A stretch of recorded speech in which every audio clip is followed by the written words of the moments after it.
Welcome to MexMoves, our weekly podcast on Mexico business and finance. How are you, Eduardo? Doing well, Damien. How are you? I'm doing great. So we've got a pretty packed episode today. We have an interview with Roberto Rocha. Roberto's the co-founder and CEO of VEMO, the clean mobility startup that just raised $250 million in equity.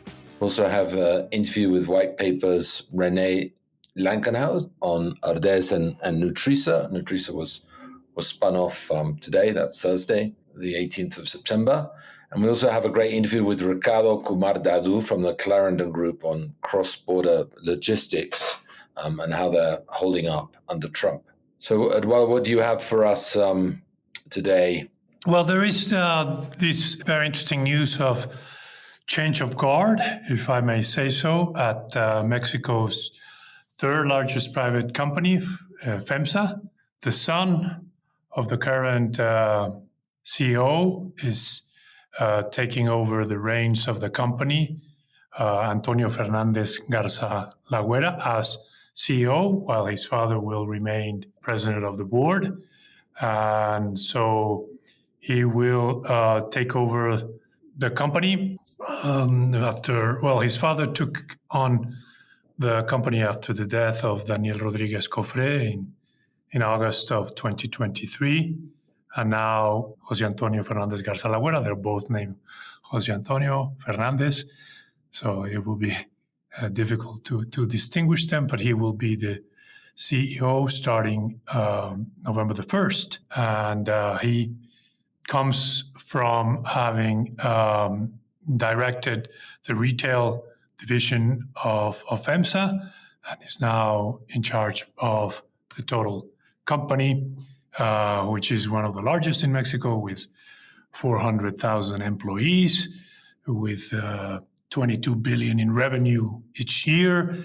The company has 7.1 billion in cash, but Femsa's shares have not done as well as the market has. They're down 4% about this year, while the stock market index has risen 24%. So he has the challenge of sparking or bringing new life into a company that is very well regarded in Mexico, with a very interesting trajectory, with a very well organized structure, with the retail, logistics, and bottling divisions.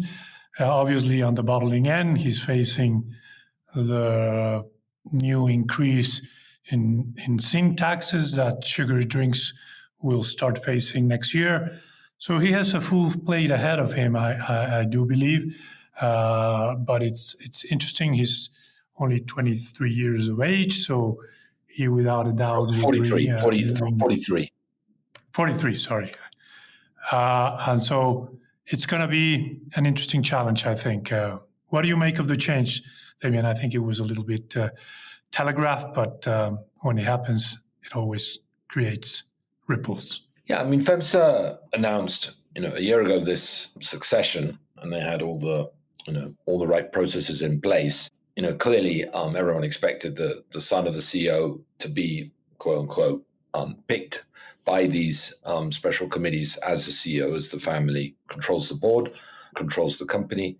And Jose Antonio's son, ticks all the boxes, engineer from the tech, Stanford MBA, head of proximity, by far the largest division of Femsa.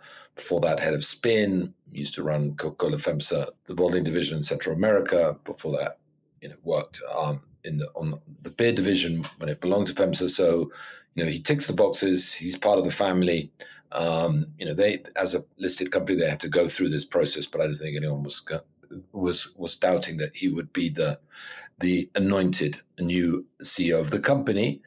I think originally Daniel, if he hadn't very tragically died of cancer so young, Daniel Rodriguez, probably the transition would have happened a bit later, maybe when Jose is in his late 40s, and Daniel then would have been the sort of CEO, as it were, for 7 or 8 years, and then the succession plans got obviously got changed by his untimely death, and it was moved forward with his father being interim CEO for a couple of years. But he ticks the boxes. I listened to him at the Whitepaper live event. He seemed very intelligent, grounded, measured, relaxed, comfortable in his own skin. So he certainly gave a good impression.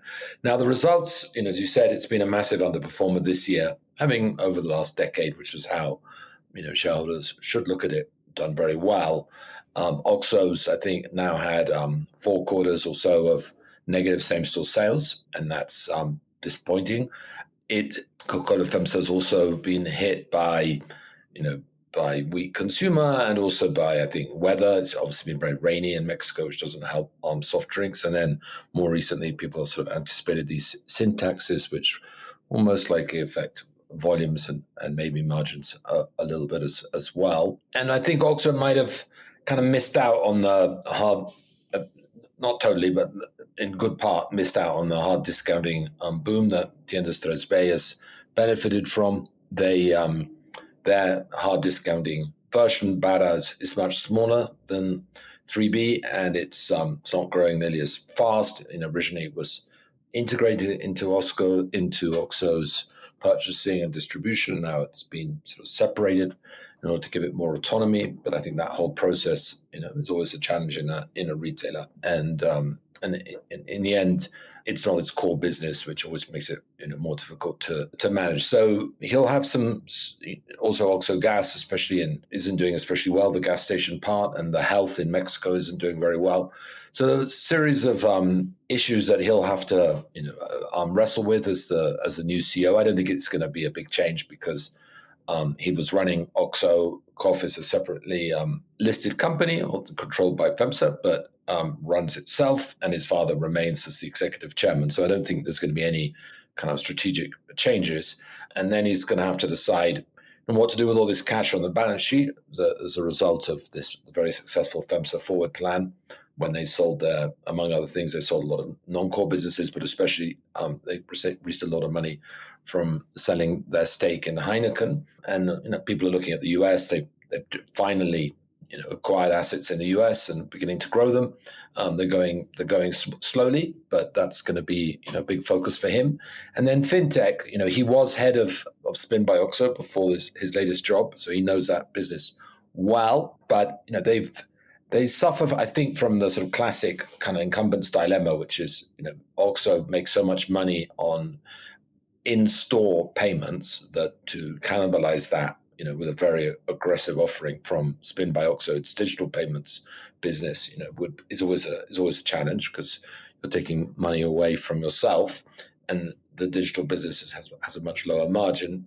So they're moving kind of cautiously there, and Spin by Oxo still loses money, and then they're moving into credit again, very, very cautiously. So they have, and they've also announced that they're looking to set up a bank, but no one quite knows what their plan is for this bank when and if they get the authorizations. So he's got a lot on his plate. He is someone who knows the business better than anyone, given that he's worked there for 14 years or so and had lots of top positions. He's obviously very smart, well liked. The results of the different businesses that he's run have been a bit mixed, I think, but it's difficult to know whether that's due to the external environment or to other factors. And he's got his father as the chairman of the board and executive chairman of the board, who's clearly going to be helping him take those decisions along with the rest of the board and his management team. Yeah, a transition that was accelerated, but that was obvious, and now he'll face those challenges with someone that knows the business in and out on top of him, who could help him out if things get a little bit rough. Interesting. What's on your plate, Damien? Well, we saw the news out of the US Department of Transportation, led by Sean Duffy, and he issued a kind of final order to terminate aspects of the joint venture between Delta and Aeroméxico. They had previously acquired an antitrust immunity that had enabled this joint venture to be fairly integrated when it came to pricing, scheduling, and revenue sharing, and that immunity has been taken away or will be taken away on January the 1st of next year. and the next 2 months they can continue as they are. The DOT is sort of claiming that it's anti-competitive. I think they're upset about some of presumably the competing U.S. airlines, United and so on, about slot restrictions at the Benito Juarez airport. As you may remember, Roberto, they cut back capacity there, and that meant slots being taken away. And there's a sense, rightly or wrongly, I don't know the ins and outs, that harmed some of the other U.S. carriers. And then I think there are also some concerns from the U.S. logistics companies. I'm going to hear more about that in our interview with Ricardo at Dadoo, that they were forced to leave Mexico City airport to the Benito Juarez airport to the new Felipe Ángeles International Airport, and there were some complaints about that.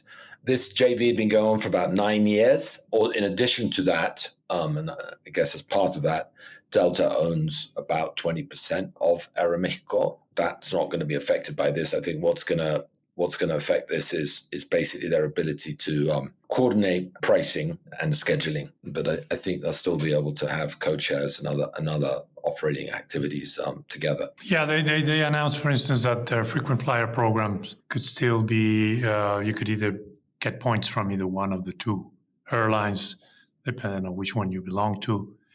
It seems like they could, the measure more than anything removes the fact that they could be investigated for antitrust practices, no more than anything. And that they would have to stop coordinating pricing and other issues that they were immune from being prosecuted by the status that they got from the U.S. government until now. And so it will impact that element more than anything else between the two airlines. And what you said, the slots and things like that, we'll have to wait and see how, with the finishing touches of the train or the rail train from Mexico to AIFA, whether that airport gains more traction than it has gained so far, and whether the differentiations between the Mexico City airport and that other airport are reduced by making it more accessible on your way there. So that will also be interesting to see how the airline industry in Mexico changes or not. Yeah, and meanwhile, Aeroméxico versus Viva Aerobus and Volaris is, from a volume perspective at least, is doing poorly this year. Their passengers are down about 5% year to date, whereas Viva and Volaris are up. And it's definitely struggling a bit domestically. I think year on year, their traffic is down about 10% domestic routes for Aeroméxico. And that reflects the difficult consumer environment in Mexico. But the fact that they're doing worse than their main rivals also suggests that their core customer, which is the business customer, is flying less. I do think that the ubiquity of video calls is, without any question, sort of affects business travel everywhere in the world, including in Mexico. I at least used to go to sort of Monterrey every other week. And now, pretty much it's always done with videos. So there might be that the type of passenger that they cater to is affected. And it may also be that in this sort of difficult consumer period, there's people are more price conscious, and obviously Viva and Volaris have lower prices on average than Aeroméxico and lower cost structures to enable them to price at a lower point than Aeroméxico. Yeah, there is a big difference in pricing without a doubt. Moving on, Damien, we spoke about it last week about the tariffs, but now we have a better sense of the size and how much it will impact countries with which Mexico has no free trade agreements. The tariffs will go up between 30 and 50%. This is a big blow, I think, for some companies that have relied on Chinese parts. They will be more expensive, or Chinese products. In the auto sector, for example, the highest tariff was 20%, between 15 and 20%, and now it will be 30 to 50%. As you mentioned, we have an interview with Roberto, Rocha, and Germán Losada from VEMO, and that company will be harshly impacted. Recorded the interview before the announced imposition of these punitive tariffs, but you could still hear them say that their business model will have to be reconsidered because of the higher import cost of electric vehicles that they were using for their fleets and for their whole business model. So I think the announcement, it's going to have repercussions. I don't, personally, I don't like it that much. I feel like they're imitating some of the practices that Donald Trump has imposed on the world trading system. And it's not carefully done. I think some goods from China have no competition here or have no production here. So why would they be facing a tariff? Necessarily, it's something that will raise costs from renewables. We know companies that import turbines from China. I don't think they're made here. Obviously, in Europe, they have some. So they will be at a disadvantage. Maybe the renewable industry will be hurt as well as the auto industry and many others, I think. What do you think, Damien? Look, I think it reflects one, the massive increase in the deficit that Mexico has with China. So Mexico last year, roughly speaking, imported $130 billion from China, but only exported $10 billion to China. So it had a $120 billion deficit, which is more or less by far and away Mexico's largest deficit. And I think it's pressure from the US. There's been a kind of debate whether Mexico was right to anticipate US pressure on Mexico to raise tariffs on China, or whether it should have waited and given that as a concession in the USMCA sort of negotiations, which I guess have just started. At least the consultations have just started. But Mexico sort of took the view, let's build good faith with the US by doing this right away. And then pressure, of course, from Mexican companies that do compete with the Chinese, whether it's auto parts or whether it's plastics or whether it's textiles. There's a lot of Mexican companies that have either been displaced by the Chinese or have had to bring down their prices and their margins. But the big loser from this will be the Mexican consumer, because this is going to lead to higher prices for those goods, less competition, and then investment. There was a letter from the Mexico-Chinese Association warning that this would lead to less investment by Chinese companies in Mexico.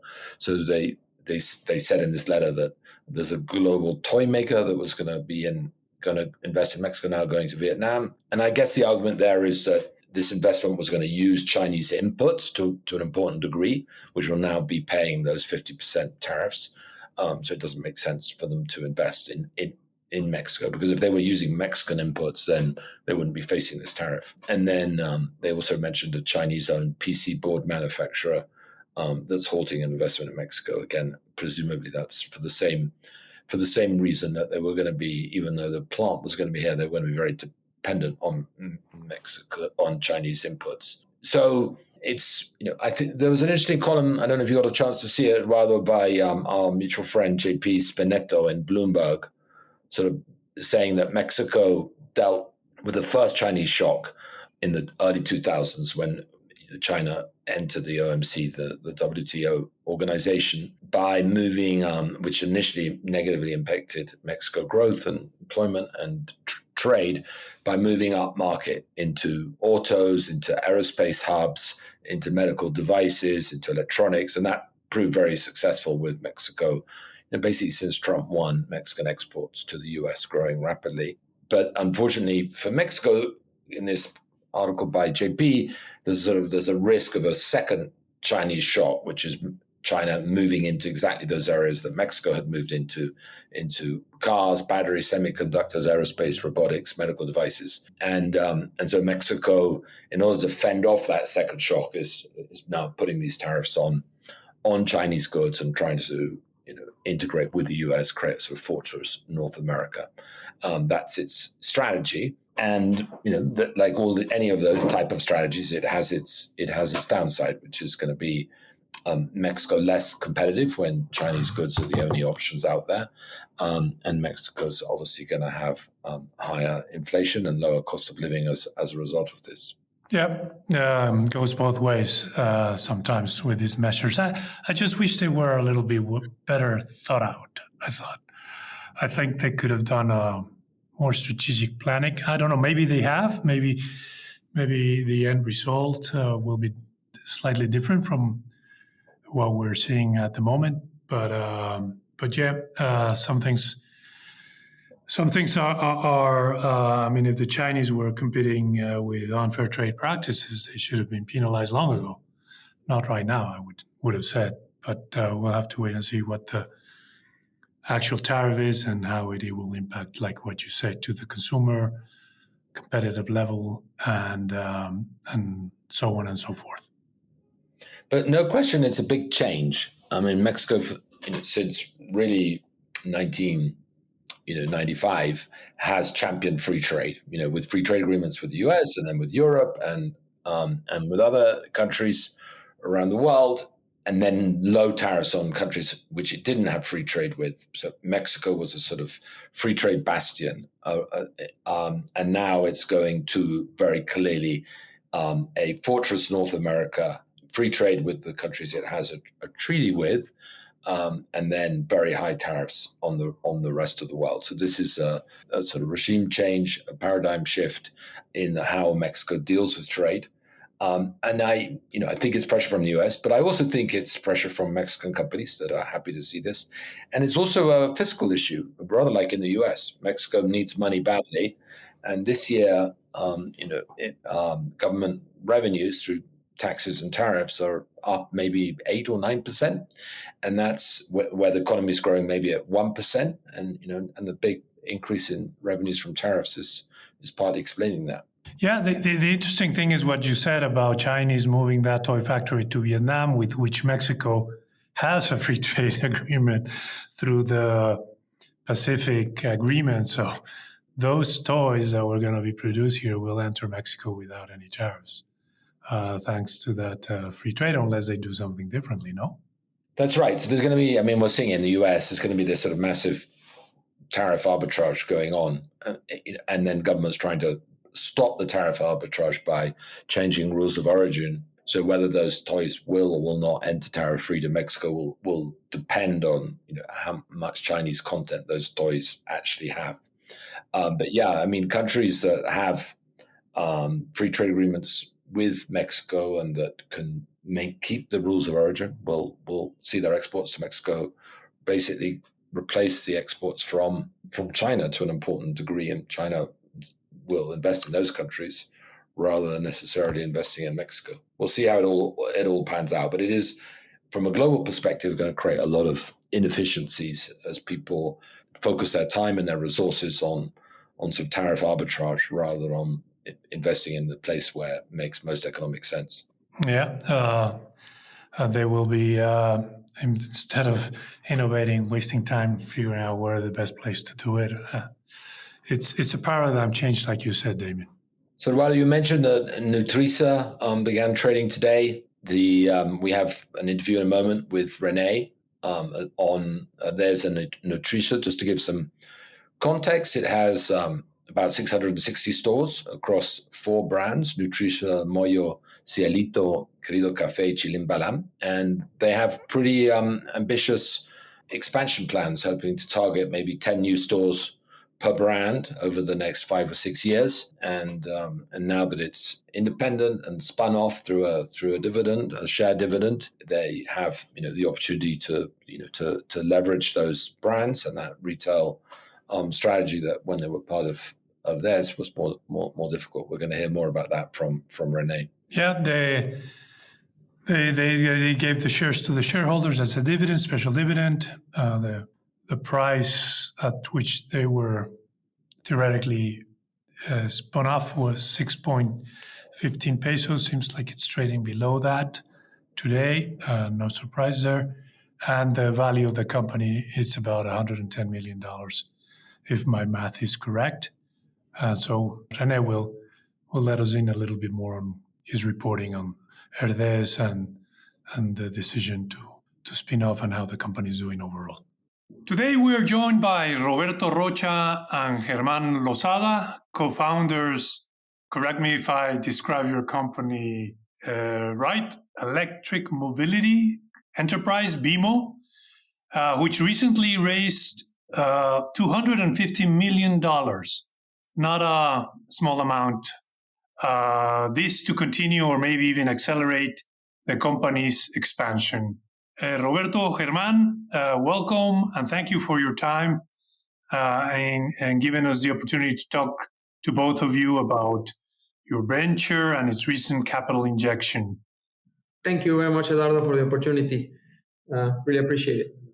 Roberto, why don't I don't know how each of you want to participate, but why don't you tell us first how the idea of VEMO came about, what's its mobility strategy is with electric vehicles, electric fleets, and then we can go into the new raising of capital that you accomplished a few days ago. Yes, Eduardo. Germán and I had careers in private equity, building companies and helping companies grow.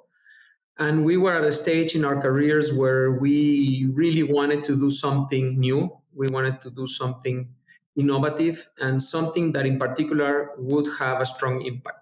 And for us, climate was one of the biggest areas where one can try to have an impact. And within climate, electromobility represents roughly a quarter of all of the CO2 emissions.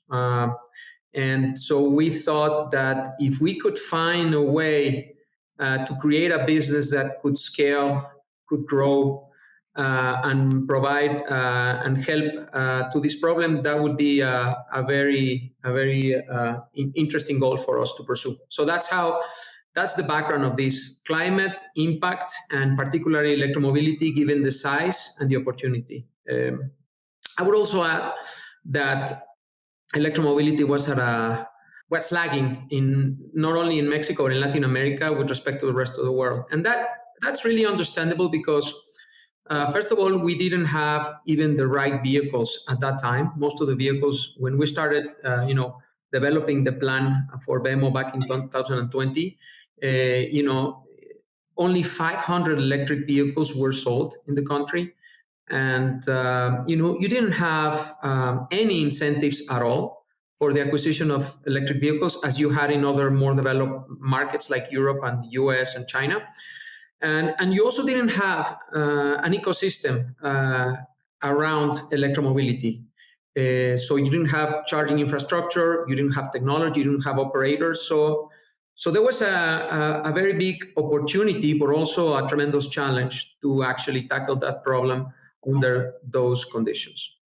Yeah, it sounds like you were ahead of the curve, or even you were creating the curve, if I may say so, because only so few vehicles riding on Mexican streets and roads that were powered by electricity, and the charging station, which is a big issue, I assume, that has at some point even stalled probably the introduction of electric vehicles for many markets. Am I right in saying so, that you were really pioneering on those fronts? Absolutely. So, Eduardo, when we started, there was literally only 450 electric vehicles being sold back in 2020, when we were incubating the idea of doing something around impact and in particular electromobility. And the public charging network nationwide was really, really scarce. And that resulted in us thinking outside of the box and approaching this as an ecosystem play. We realized that if we wanted to do something rather than waiting through 2030 for the conditions to be there, we needed to do something bold. We needed to create the whole ecosystem. And we decided to do so focused on markets with high utilization, where there could be a chance of there being economic benefits associated with the transition to electromobility. And that's one of the genesis, Eduardo, why, notwithstanding the market was so nascent, so immature in Mexico, we decided to get going in this country. Just to give you a little bit more color, for the ride-hailing segment, that of Uber and Didi, it's one of the largest markets globally. For Uber, it's the fourth largest market in the world. For Didi, it's the third largest. Back in 2020, we were seeing what was happening in ride-hailing in China, and we realized there were 30% of kilometers run being electric. Today, it's more than 80%. That explains why we started off through our partnership with Uber back in 2021. In addition to that, Mexico is the largest market in the region for commercial fleets in terms of vehicle sales, even ahead of Brazil. And this mattered a lot because we saw a clear opportunity with logistic companies, with last mile operators, and other corporates transition to electromobility. And finally, it's a huge public transport market. In Mexico, there are more than 100,000 buses, an average lifespan of more than 10 years, which will soon need to be renewed. Mexico City is one of the 5 largest cities in terms of BRT, bus rapid transit penetration, and all fueled by the historic support that the current president has had on this market. So beyond the fundamentals, we thought it was a quite fertile ground to create this ecosystem, and we got started. But did you find any resistance, or on the contrary, maybe Uber and Didi found that your proposition of electric mobility made sense for the future of the two companies in order for them to be also climate oriented or emission controlled? Is that what happened, that you found an open mind on both companies to accept your proposals? Yes, Eduardo. I mean, they both have announced global goals of electrification around the world. And I believe that the ability to start scaling up electric mobility in Mexico with a partner that was committed to actually make this happen today and build the ecosystem for that to happen sooner than otherwise would have happened. I mean, I thought it was an interesting proposition. I guess that's why we had the opportunity to start with Uber on the businesses on ride-hailing with them. It also has not only an ecological benefit in terms of the CO2 emissions, not only also has an impact in terms of air quality, which directly affects the health of the people living in the urban centers in Mexico and in the region, but also creates an opportunity for people to earn better income, because transitioning to electric mobility is not only about goodwill, it's actually about economic incentives and generating impact and the ability of these drivers to actually have a better take home. And that's something that also resonated very well with the ride-hailing leaders. From your calculations, riding an electric vehicle is cheaper for the conductor than a gas-powered auto, I would suspect, right? Absolutely, Eduardo. They have the ability to generate 20 to 30% savings in their weekly earnings by migrating to an electric vehicle. In the case of the ride-hailing drivers who are leasing a vehicle through, for example, VEMO Impulso or lease-to-own company. And may I add the fact that beyond the e-mobility economics vis-a-vis an internal combustion engine, there are some synergies associated to our ecosystem play that allow us to yield that extra take home in the sense that, for instance, our drivers charge in our own charging hubs, and that allows them to get a discount vis-a-vis the general retail market. In addition, these vehicles are maintained, be it preventive and corrective maintenance, through our own independent specialized EV workshops that are today certified by BYD, by GAC, by JAC, and soon other OEMs in the near future, that allows them to minimize downtime and to generate much less cost. And that's what has played the trick, the magic, and allowed us to have this superior lease-to-own electric product that is scaling up very fast. I just wanted to give you a little bit more comfort in figures and framework on this. There's no specific data provided by the ride-hailing companies in terms of the overall market size, but we estimate is in the order of 750, 800,000 drivers In our experience, no more than 25 or 30% of those drivers are owners of the vehicles that they drive. So there is a market opportunity of, let's say, 70 or 75% of those drivers, more than 500,000 people that could benefit from financing for a vehicle. And the reality is that traditional lending institutions traditionally have not lent to this sector because these people don't have credit histories, don't have pay slips. It's not the same underwriting. And what we do is we look at their performance in the ride-hailing platforms, and based on that, we give them a loan that allows them to become a leasing that allows them to become owners in the 3 or 4 years after their lease expires. And so, in addition to the other things that we mentioned, there's also financial inclusion in our business model. And there is tremendous impact for a family to become owners of a cash flow producing asset when there's no credit available to them. And if you can do that while they're making more, earnings per week, well, that's also great for everybody, Eduardo.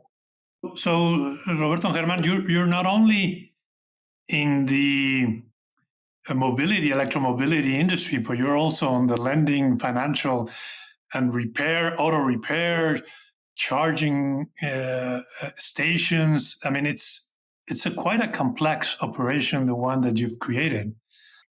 Am I right?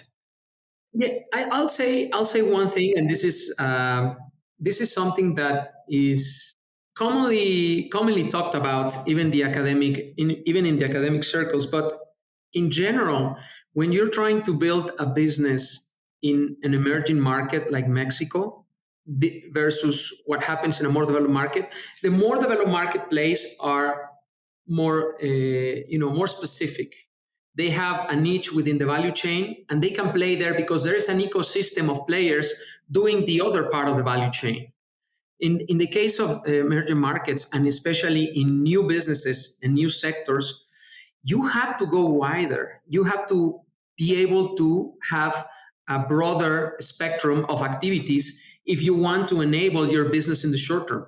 For example, if we didn't have the charging infrastructure, we couldn't offer leasing of fleets to ride-hailing drivers. And on the other hand, if you don't have the demand that is generated by that growth in the fleet of the ride-hailing drivers, it's hard to actually make a case to continue investing in charging infrastructure. Now, the beauty of this is that these two businesses feed into each other. And the benefit for society is that you will be able to have a much more robust charging network with better quality, higher power in better locations sooner than you otherwise would have if this business was only a charging infrastructure company, because we couldn't invest as fast on this. So, it's the realities of building businesses in emerging markets, but we took on the challenge. We were eyes open into the complexities of it. But I think at this point, our business model has shown the value proposition and has validated the thesis that this complexity would more than pay for it. By raising $250 million, I'm sure that the business proposition has been validated by your investors, despite the fact that you are in different business types, from lending to charging stations to vehicle leasing, whatever. Obviously they've understood what you just told me, Roberto and Germán, in the sense that you had to build all these areas within the company, otherwise it wouldn't have worked. But are they worried that you're expanding into too many different areas? Let me give you an interesting anecdote, Eduardo, that illustrates that point. We started conversations with Vision Reach back in 2023. And in our first meeting with their founder, he told us, either you have the best e-mobility business model in the whole world, or you're completely crazy. At that point, they decided not to invest yet because they wanted to see more execution on our side. And that was the genesis of our round back in early 2024, led by Orion Infrastructure Capital.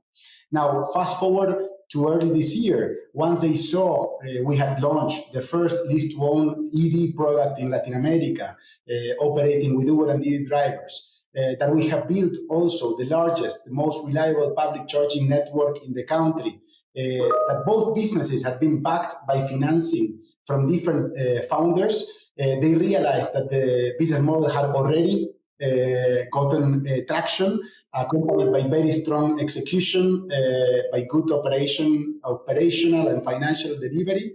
And that's when they realized, well, guys, there is strong foundation, there is a business model that is very unique, that is very hard to replicate. The team requires lots of capital to scale up aggressively and capture this tremendous opportunity. Let's move forward and make this a reality. Right. So yeah, they were skeptical, but you convinced them by executing what you had proposed, and now they're all in with you guys. One thing you mentioned, Germán, is that the brands of the vehicles that you are acquiring, the electric vehicles, it seems to me that they're mostly from China. Is there any risks that potential tariffs the Mexican government has mentioned that they would place on Chinese products, including cars, textiles, shoes, whatever, will hurt your capacity to or lower your profit margins by raising the cost of the vehicles that you are importing? It is definitely, Eduardo, at risk that could significantly reduce adoption by limiting the supply of affordable electric vehicles, which is a true condition for mass adoption of electromobility. And this would also have an impact on charging deployment, since obviously it would result in lower utilization, which would make it harder to generate returns. We are of the view that you need good technology and affordable prices. Chinese vehicles have had that. We have been scouting models all over the world. As of today, in the last 4 years, we've reviewed, even tested in the order of 380 models from 80 OEMs globally. And the biggest challenge that we see outside from Chinese technology is the fact that there are no electric vehicles below $20,000 available in the market today. We are technology agnostic. If that were to happen, we would be very happy to acquire them. Now, we have the benefit of having very flexible capital. And if tariffs were to rise, we would have to assess the potential impact. We would have to assess the risk return and decide whether we recalibrate or not. We understand the balance that this administration must manage. At the same time, we have room to absorb some increase thanks to our ecosystem play with significant efficiencies and synergies. But if there was a material change, we will need to reevaluate whether to put our focus. And getting into the $250 million that you were able to raise, what's the plan specifically with that money? Where do you want to allocate it? Is it to expand its presence in Mexican cities, charging stations? What's the breakdown of what you are going to do with that money? Yeah, today the visibility, Eduardo, that we have is very clear on the lease-to-own business and on the charging infrastructure network that they know very well. Clearly we are also present in the B2B market where we provide fleets, we provide charging solutions and technology to corporates. And that's an area of opportunity that we also see, although it's taking longer to develop, as has been the case in the US. The decisions to transition of fleets from combustion to electric are taking longer, but that's an area of opportunity, I would say, later on. For us, the larger part of our investment will go towards the lease-to-own business and the charging infrastructure. And our intention, Eduardo, would be to allocate the majority of that capital to Mexico. We have disclosed our plans to, in addition to the round that we recently raised and the original equity investments, we have a very good equity base that would allow us to, raising additional financing, achieve investments in the order of $1.5 billion over the next 4 to 5 years. We would love to have the majority of that capital in Mexico, but it will depend on whether the conditions of access to the best technologies are still acceptable. The levels are reasonable in terms of the tariffs in particular. So we will see. We're very expectant, and we'll hopefully, there's some balance there. Are you lobbying the authorities here to try to understand what you've accomplished and what you aim to accomplish? Yes, we'd like to talk to authorities and explain what is our goal and what is the benefit and the impact that we have with our business model. And there's also, have clarity in terms of the overall numerology of this, because as of today, Eduardo, we have more than 2,200 people working at VEMO. So we have created employment. We have provided thousands of drivers with the access to financing that they wouldn't otherwise have. We have saved a tremendous amount of CO2 emissions and helped clean the air. So if we can continue with that, and we don't need any incentives from the government, we don't need any subsidies. Our business model is predicated on our private investment. But we obviously need to have access to the best technologies, and we're completely agnostic. If these technologies could be produced or designed in other countries, that would be fine. We have no issue with that. But we are committed to having the best technology, the best quality, at the best price, to give our clients the ability to have a solution that has an economic benefit. So that's the goal. I mean, what did you mention on the number of employees that you've created? Comes at a very important time, because also the government has just released how many people are working in your sphere of interest in terms of drivers and couriers.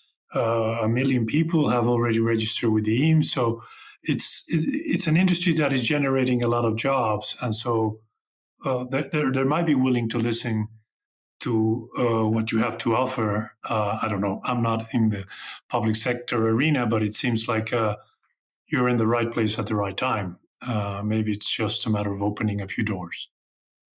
And let me give you another dimension, which is the fact that we believe, and that's something that we leverage in the last few months, that there is a unique arbitrage opportunity given the regulatory changes that are happening in the US. After the recent regulatory changes in the US and other developed markets, many investors, primarily private equity, infrastructure investors who have raised funds with a specific energy transition mandate, are now forced to looking at other regions, including Latin America, with fresh eyes. So the risk-return trade-off now has shifted in our favor. We are talking about north of 100 billion already raised of firepower ready to be deployed. That's huge, and it's up to Mexico, Latin America to take advantage of it. I would add, Eduardo, if I may, we see this government with a clear mandate to attract investment, to generate employment, and to actually really have more sustainability in the economy and the ecosystem. And that sustainability means, better electricity generation, more but better, cleaner storage, as has been the case for stabilizing the grid, and electromobility, and particularly in public transport, where we have already invested and we plan to continue investing in the public transport sector, in electric buses, etc. But the point I'm trying to make is there is a big opportunity for sustainability, but it's dependent on having access to the best technology. This is broader than electromobility. This is, if you really want a sustainability agenda, you need to be open. You need to be open to have the best technologies here. And the opportunity that Germán is mentioning is that in the US and other markets, they have closed borders, and they have these incentives. They have retiring incentives for the acquisition of vehicles, for deployment charging infra. And those pools of capital which are sitting there are looking at this situation and are saying, okay, now probably having another charging network in the US doesn't make sense, but in Mexico it makes sense under the current framework. How many other private investors who have raised billions of dollars for sustainable solutions can come to the country, deploy capital, and generate employment just like we're doing? I think that's an opportunity that has to be raised to the attention of the public and the government in general, because that's an opportunity there that Mexico can capture. We're seeing it very clearly, and we're actually acting on it with this investment from BRP. Yeah, and if you ask me, Roberto, the current administration, as you said, is very much interested in lowering emissions, in electric mobility. The current president was the mayor of Mexico City. She did promote a lot of electric mobility in the city. So now, on the other hand, you have the U.S. fighting against China. The Mexican government is in the North American sphere of influence. So there are contradictory forces within the administration, but hopefully they can find a middle ground that helps both you guys and doesn't alienate the giant to the north. We'll have to wait and see. Yeah, it's a difficult balancing act. It is not an easy situation, but I guess the question is future investments, for the country in sectors as automobiles, where will they come from? You need to be open from a commercial, but also from an investment perspective, because if the agreement moves in the direction of making more difficult for example, U.S. companies to produce cars in Mexico to send to the U.S., then where's the investment for the Mexico growth coming from? And that's a question, policymakers need to take into account. No, obviously not an easy one. We really hope they take a balanced approach. Two additional questions.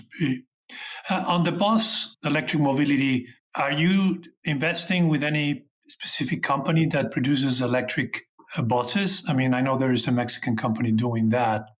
What can you tell us about that? Historically, we have worked with a Chinese OEM, Yutong, and we were part of the first electrification of public transport project in Mexico when the current president was the mayor of Mexico City. This was the Line 3 of Metrobus here in Mexico City. Going forwards, we're, as mentioned before, we are technology agnostic. We will look for the best performance, for the best pricing, for the best package of guarantees to ensure long-term functionality to our customers. And last but not least, maybe any plans in the future? I know you're a young company, but any plans to do an IPO here in Mexico or in the States or both? What are your expectations on that front? No, Eduardo, look, I think that an IPO is a route, is a path that we certainly are considering. We think that the characteristics of VEMO as an integrated play with a strategic position on this electromobility sector, I think would be very attractive for investors. So that's the base case, but there are other alternatives that we could consider, no? Yeah, so at the right time, we will define whether to go public or continue with private funding rounds. And I will just highlight that we believe IPOs need to be of significant scale in this new era with lots of liquidity to face potential market turmoil. So within that context, we would expect, if we were to pursue that route, to have a very material size. Remember, you mentioned that you could have 1.5 billion to invest, or that's a goal. Would that be also, you might be issuing debt, or is it just private equity that you're looking at? No, absolutely. Today, so far, we have disclosed, we have raised $350 million of equity and $150 million in debt. So we have total capital sources of $500 million today.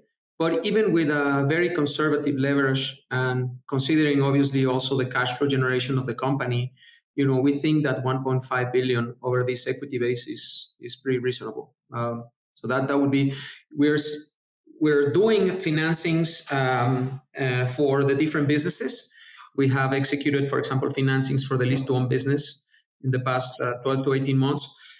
And we also did a financing for the charging infrastructure business just recently, which was the first financing of its kind for a public transport, for public charging network in the region.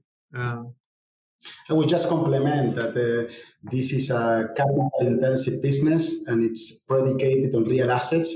We are targeting to have an active fleet by 2030 of more than 55,000 vehicles between light duty, commercial trucks and buses, as well as a charging network of more than 23,000 connectors that equates roughly to 650 megawatts of installed capacity. Those are really real assets, collateralized, that can enhance debt prospects, be it on the private, but also on the public market. Very impressive. Anything else you would like to add that we haven't covered? I know you're not private, you're not public, so I wasn't going to question you on some crucial numbers, but if you want to give us any sense of profitability, or when do you think you can reach profitability, or anything else you can give us, that would be appreciated. But you're still a privately owned company. Yeah, no worries. And look, I think we can say that we were EBITDA positive on the last quarter of last year, and we expect to continue to be EBITDA positive going forward. Fantastic. Well, Roberto, Germán, really interesting, fascinating company you built up.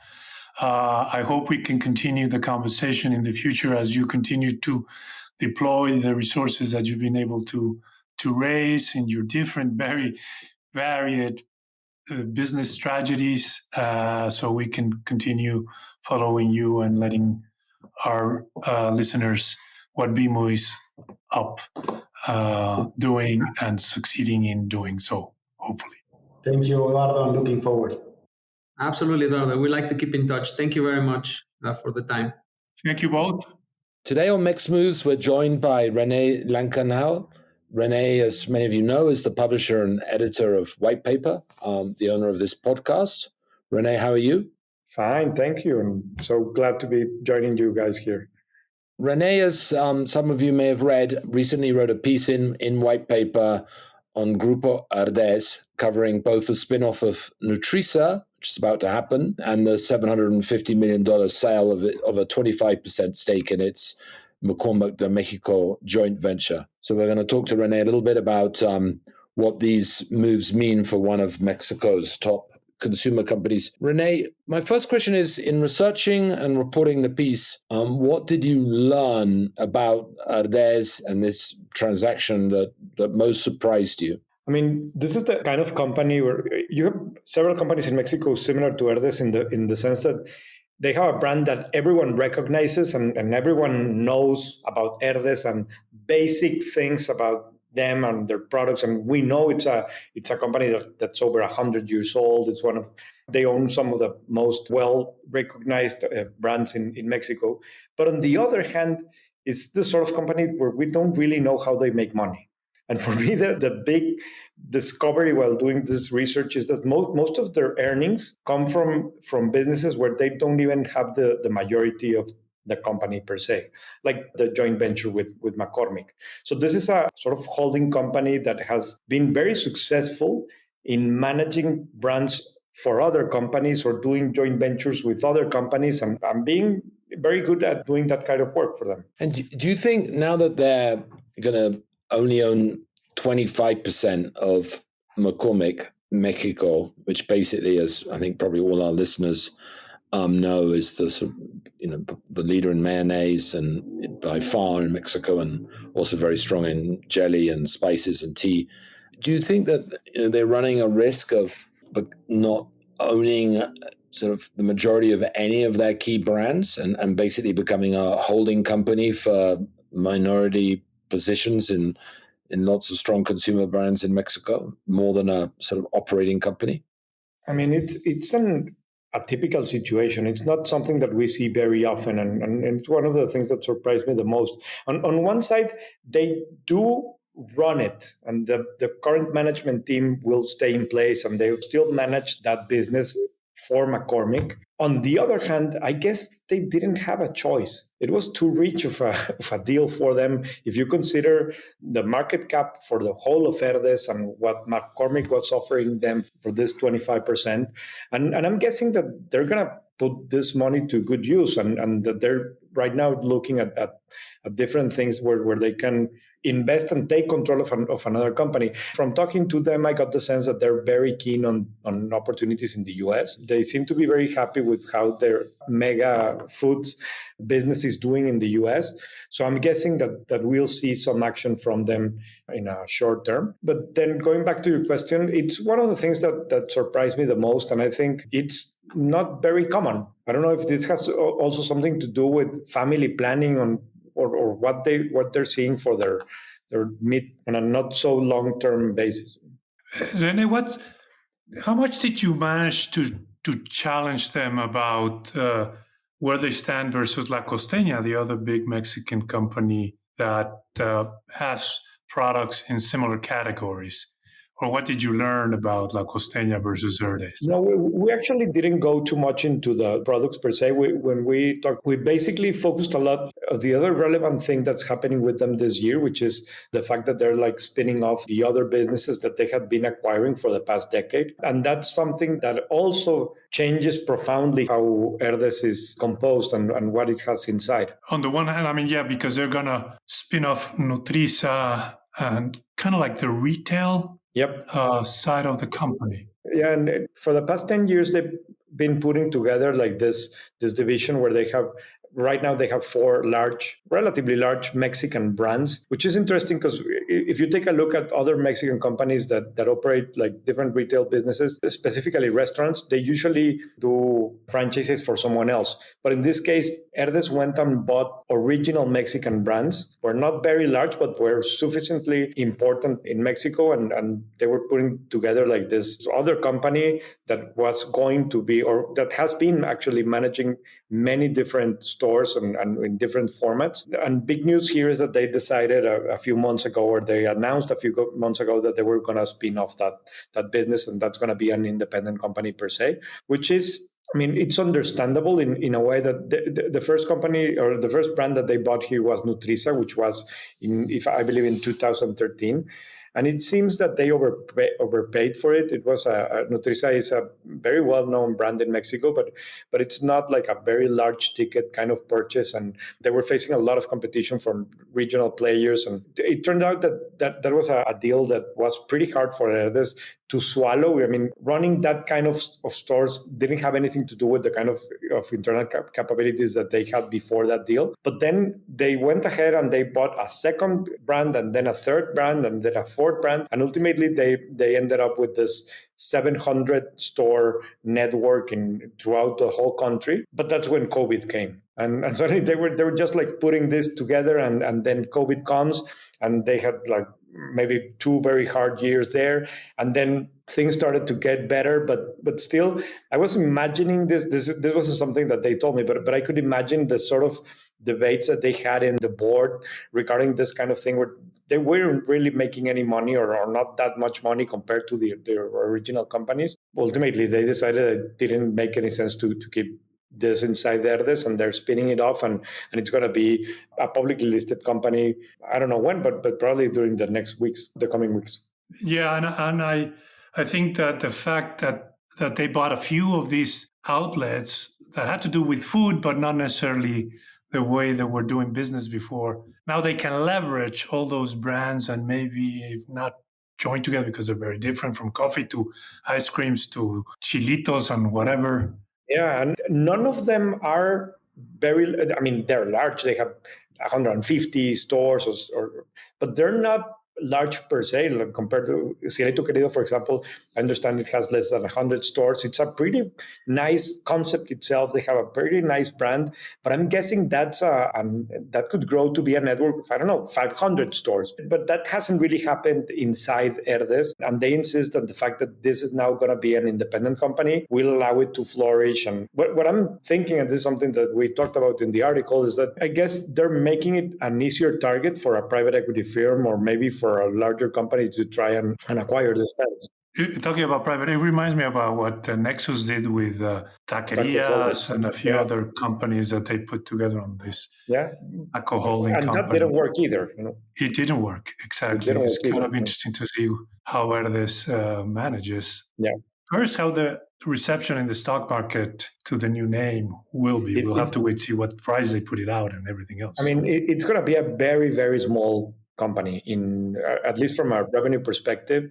It's going to be one of the smallest companies in the Bolsa Mexicana. And as we know right now, the Bolsa Mexicana has a lot of liquidity problems. I don't think this is going to be an exception. At least from my point of view, it doesn't make much sense for it to be a public company. But then again, I'm guessing someone will take a look at it and try to acquire it. Yeah, I'm intrigued when they come out and see at what price, what's the appetite. And it's good that we have a new name on the market, but we want to see how well it I was actually performs.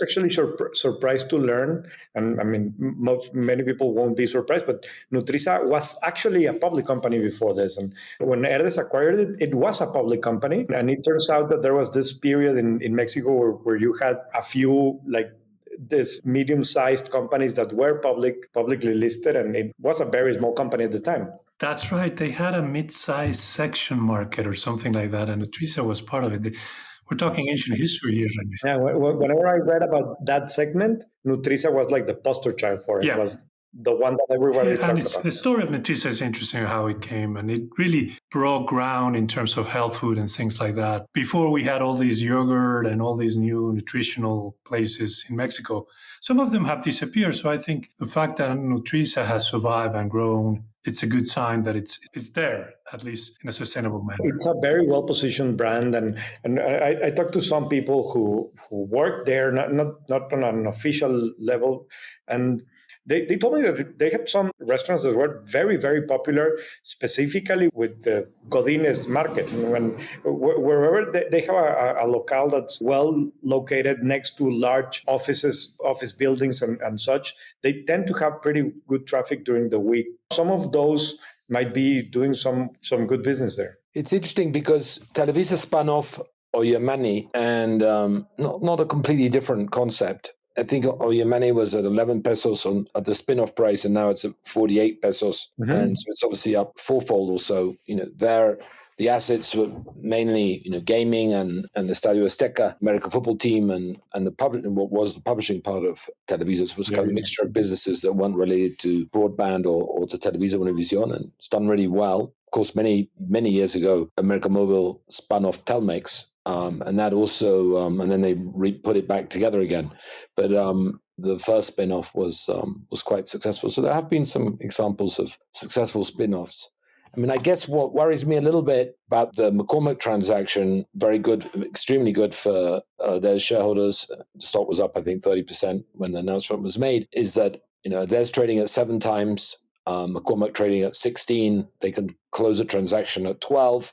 It's great for McCormick shareholders because they buy something at 12 times cash flow when they're trading at 15. So it's accretive. It's great for their shareholders. They own something at 7 and now they're selling it for 12. So both sides win. But under that same logic, the whole of Mexico could be absorbed by the United States and we won't be left with a stock market.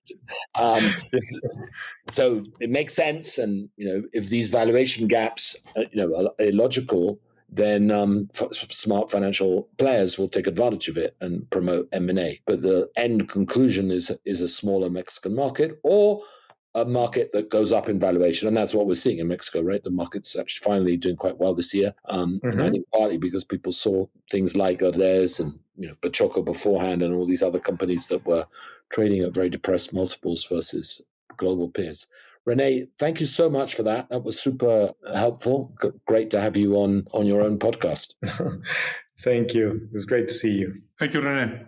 Today on MexMoves, we're joined by my friend Ricardo Kumar Dadoo, operating partner for Mexico at Clarendon Capital, a North American private equity fund focused on transportation and logistics.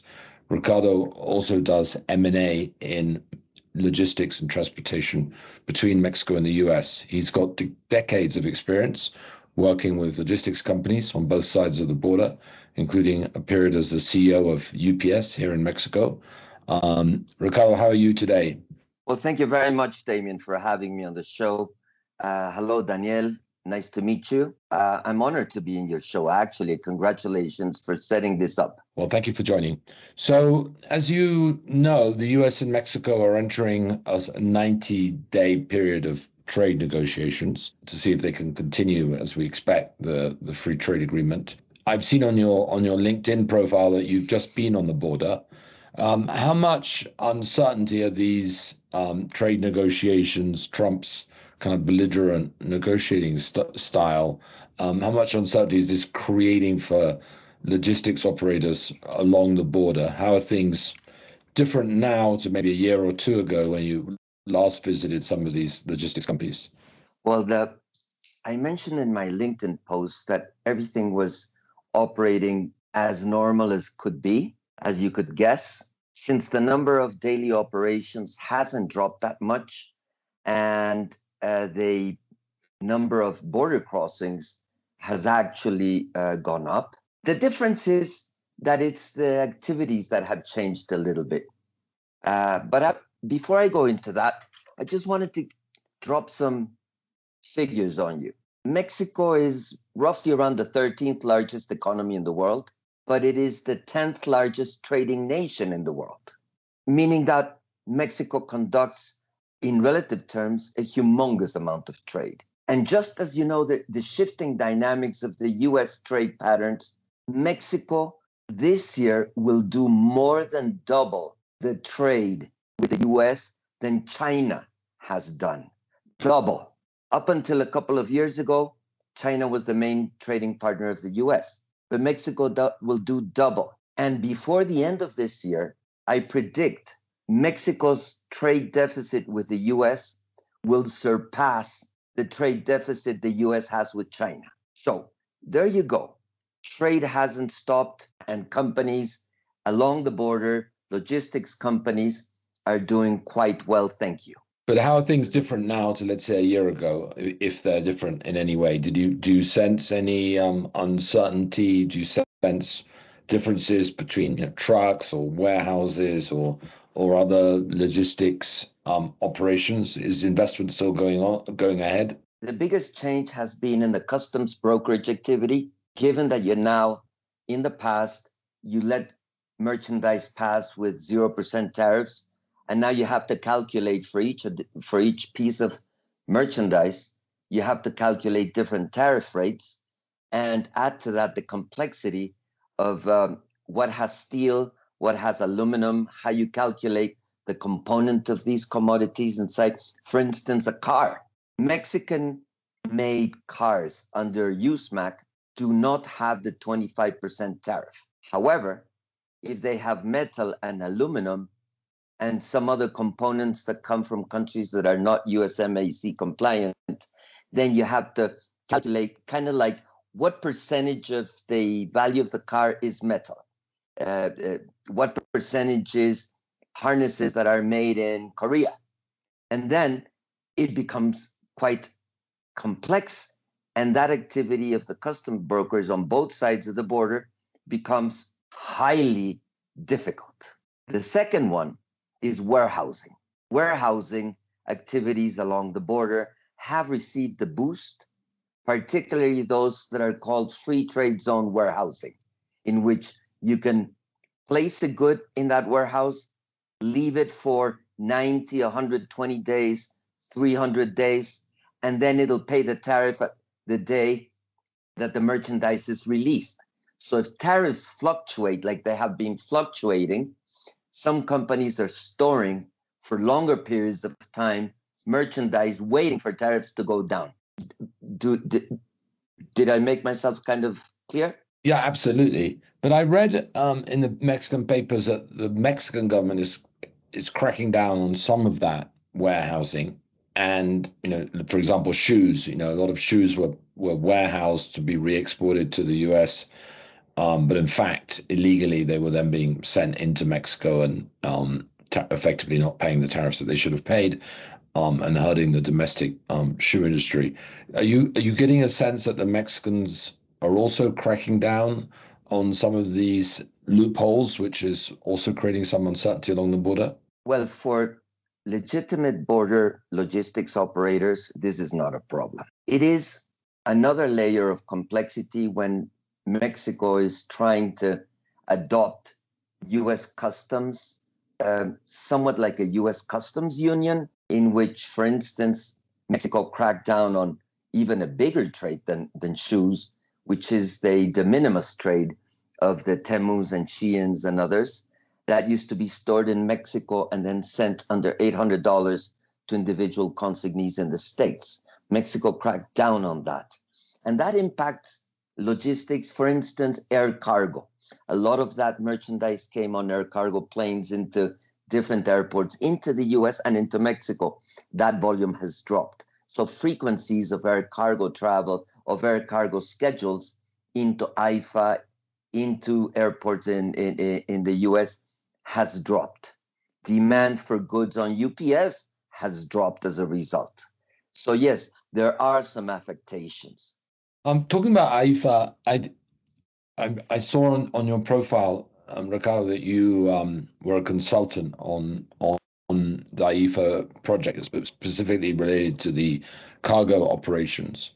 And it's been a bit controversial, I think, Mexico's requirement that everyone move their cargo from AICM, the Benito Juarez Airport, to AIFA. What's your, and I think there have been some complaints by the US companies and even the US authorities on that, that it's somehow discriminatory. What's your take on how AIFA is working as a cargo hub? First, I want to make very clear that my consulting did not include a recommendation to take all the cargo flights away from Mexico City Airport. My consulting was to create a world-class cargo terminal at AIFA, something that we did not have in the Mexico City Old Airport, the existing Old Airport. I worked for over 20 years at Mexico City Airport, both at Mexican Airlines Cargo and at UPS. And it was frankly, there was a lack of infrastructure. Everything now that AIFA has, it didn't have land for expansion, something that AIFA has. It didn't have water, something that AIFA has. It didn't have fire hydrants, something that AIFA has. It had slots for cargo airplanes to land between 11 at night and 6 in the morning or 7 in the morning. AIFA has 4,400 meter runways with no slots. And I also represented Rolls-Royce engines in Mexico, and I could tell that the potency, the thrust of the engines being developed over the last 15 years allowed for takeoffs at 7,200 feet in altitude with full airplanes, meaning that AIFA could handle actually what Mexico City Airport couldn't handle, which is fly nonstop from Asia into AIFA and then cross-dock it to South America on the different carriers like Land Cargo and others, Avianca Cargo and others. And northbound, it could also be a cross-dock for Latin American cargo, South American cargo going into Asia, cross-docking in AIFA, meaning that Mexico City, being an origin and destination volume for cargo because of its humongous population, meant that you could have more frequencies and better payloads out of AIFA than you could ever have out of Mexico City. So the answer to your question is it's been a tremendous success.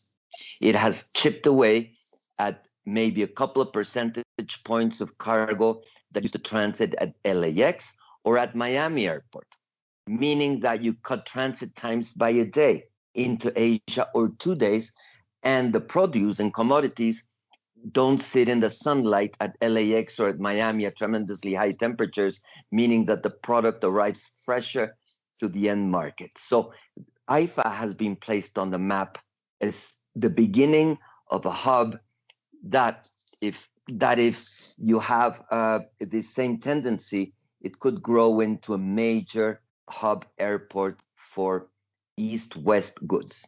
So why have there been sort of complaints about being forced to use AIFA? I would say because, number one, I think the main complaint should be addressed as a United Parcel Service, because the density of UPS's volume in Mexico City is roughly around the airport in Mexico City. It's not in Pachuca. It's not in Tecámac. That's where the packages and the envelopes go. So having been forced to move out when UPS had invested millions of dollars, and I'm witness to that, in relatively working facilities, even though we know that they were not first world facilities, meant that UPS had very little time to move away from its density. And today, the time windows, again, time in transit, the time windows are shortened for what you could actually pick up a package until 6 p.m. in Mexico City and have it delivered in the U.S. the next day from, say, Reforma, Polanco, Colonia del Valle, some of the logistics hubs a bit outside of Mexico City. And now probably that cutoff time is 3 p.m. It deteriorates the business model, Damien. I don't know what you think, but if you've gone lately to try to send a package on UPS or an envelope, if you arrive at 4 p.m., you're going to have to wait an additional 24 hours for it to be delivered. Plus customs. And this is an important one. And I wanted to make that point also, is that the logistics infrastructure in Mexico is bursting at its seams. We've seen how the volume has grown in Mexican foreign trade and 4 or 5% yearly growth with trade with the US. But the infrastructure and the customs facilitation has not kept up. So I guess that brings me to the next question I had. I mean, the role of private capital, whether it's private equity or private companies in U.S. Mexico logistics right now, given these bottlenecks that you referred to. Where do you think the best opportunities to invest are in warehouses, in trucks, in fleets, in technology, upgrades, last mile solutions? Where would you be putting your money? The trade, the logistics industry in Mexico and transportation is not like high tech, in which it has grown by double digits. It grows by single digits. It's very constant. It's very resilient. I would invest in tech enabling technologies that would make processes faster. I would invest in using technology for custom brokerage activities so that they could be more rapid in answering all these different tariff questions. I would invest basically in infrastructure, in improvements of the highways and of the ports, and everything relating to alleviating these bottlenecks. And I would also invest in specialized sectors such as medical logistics, asset-light freight brokering, and probably intelligent warehouses. Last mile is extremely pulverized, and there's been a lot of Chinese investment that have brought rates down. So the more specialized activities you do in logistics, the higher the margins, kind of like any other industry. Are you following, Ricardo, the truck issue and the US banning non-English speaking drivers? Is that going to have an impact on cross-border trade flows, that there aren't going to be enough truck drivers on the US side of the border if they get rid of all of the non-speaking Mexicans, non-English speaking Mexicans? There is a misunderstanding on the news that came out. There is a facility called B1 drivers, which are the Mexican drivers that cross into the United States. Those visas have not been yet affected by the news. Of course, Mexican drivers have to be able to understand the language, and so yes, of course, they're taking. They must take the courses, but most of the drivers are from the border regions, so they have the basic knowledge of English, and of course now they're going to have to be a bit more proficient. But the visas themselves, so far, have not been at risk, so that business model continues to function. Good. Last question, Ricardo. I mean, you've worked at UPS, as you mentioned, Rolls-Royce, now private equity. You have your own M&A shop. What reforms would you like to see, either on the regulatory or legal or operational side, in Mexico to help sort of cement this sort of ongoing US-Mexico sort of industrial convergence? I'll be very specific, Damien, and I hope you agree with me. I would like to elevate the dialogue so that the prominence of the importance of transportation and logistics industry in Mexico is better understood as to its relevance by people such as Altagracia, by organizations such as Plan Mexico, by the federal government. We have a unique competitive advantage in this country, which is called our proximity, our hardworking labor force, our wage rates that even if there's a 5% average tariff or a 15% non-USMAC average tariff, we can still export competitively. But we are drowning in poor logistics infrastructure like the carretera México, Querétaro, San Luis Potosí, Monterrey, Nuevo Laredo. From security issues to bottlenecks in that highway, to bottlenecks at the major ports of Manzanillo and Lázaro Cárdenas, to customs slowdowns. Time in transit is our unique competitive advantage. If we can slash a day like we did at AIFA, if we can cut a day or 2 or 3 of containers staying at the ports, we'll be much more competitive, cost competitive, and investment will continue to flow in. Of course, we don't want the cargo to be stolen also, no, on the highways. And that is as important as infrastructure. So I hope I answered your question. Absolutely. Well, thank you very much, Ricardo. Really appreciate you joining MexMoves podcast. You're welcome. Have a great day. Well, that's it for this week. Thank you for joining, and a reminder to leave a comment or rate us in the app, as that helps spread the word. Yes, thank you everyone for listening. We'll be back next week. Please rate us and subscribe to our weekly podcast.